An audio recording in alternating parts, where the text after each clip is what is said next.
Turn the car on, turn the radio up to maximum volume, and then turn off.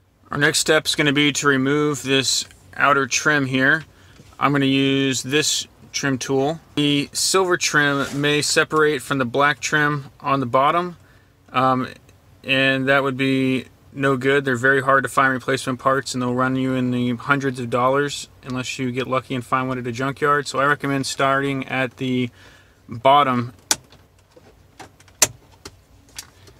and then from there I can work it upward.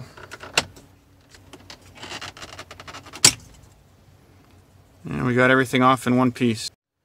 Removing the trim piece revealed 8 screws. 1, 2, 3, 4, 5, 6, 7, 8. And they are all Torx 20. We're only going to be removing these 4 in the middle.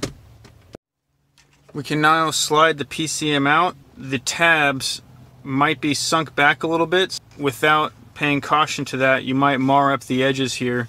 So there's a little bit of give in this. I recommend, if needed, pulling it to the side as you bring a tab past it.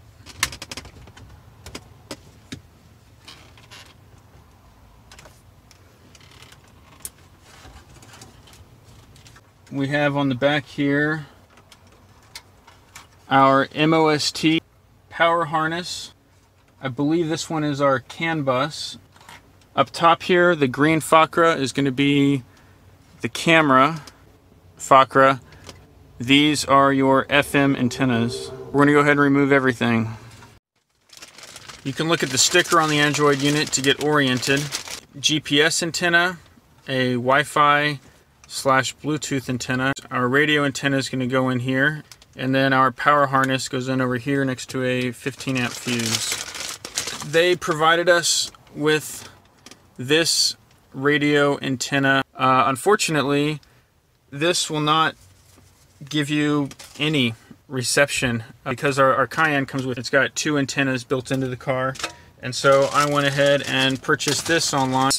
2 Fakra males that we're going to stick into each of these, and then powered by 12 volts just like the other, and our Motorola antenna connector. If the Fakra connectors that you order do not slide right in, they might have different pins along the outside. Some flush cutters to carefully snip off that excess. This MOST box, it comes with a piece already inserted in here that we will remove. It says we've got a wire for ground, a wire for ACC, which is a switched 12 volt, meaning that when the car is on, we want this to be getting 12 volts. And this is battery 12 volts, which means that we always want it to get 12 volts whether the car is on or off. Came with 2 different power harnesses. The one that we need is the one on the right. So that one's garbage, never going to use it. So this is our aux inputs if you wanted to perhaps plug a PlayStation into it. I believe this is the way you'd go. This is a harness that we're going to use to connect to the MOST. These 2 blue wires coming off, one of them says amp CON, and the other one says ant or antenna. Plug that in to this, our radio splitter amplifier. This one says 3G Wi-Fi on it. So if you wanted to connect a SIM card dongle to get mobile data in your car, you can do that. I've heard from others that there's terrible reception in this, that it just does not work well for this unit. We're definitely not going to be using it here. The USB, and have access to your music collection that way, your music library. In this bag we have our GPS antenna. Connect this side as is to the back of the Android head unit, and then we're going to route this into this dead space up here. So the factory GPS is underneath the passenger seat, and then that would just require more routing of wires. So I think it's simpler to use the one that came with the Android head unit. It's good to know that curved clips in the back.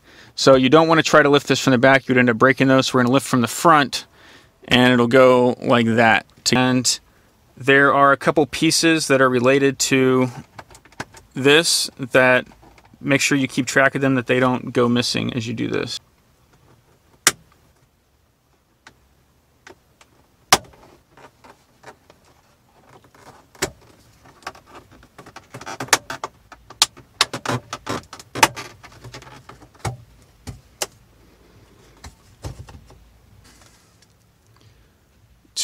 To here, and then, like I said before, the curved clips.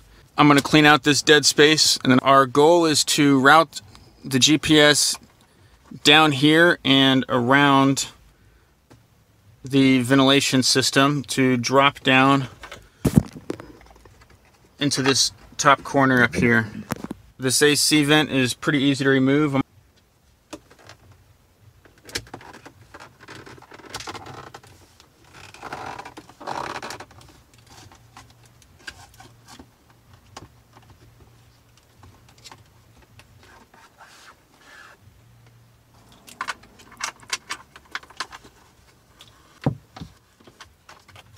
Moving forward, we have our GPS unit that I mounted right here. I tied up the excess slack of the wire after sending it down the side here. Once popping this out, I was able to drop it into this hole here. And I want the dead space trim to sit back properly on here.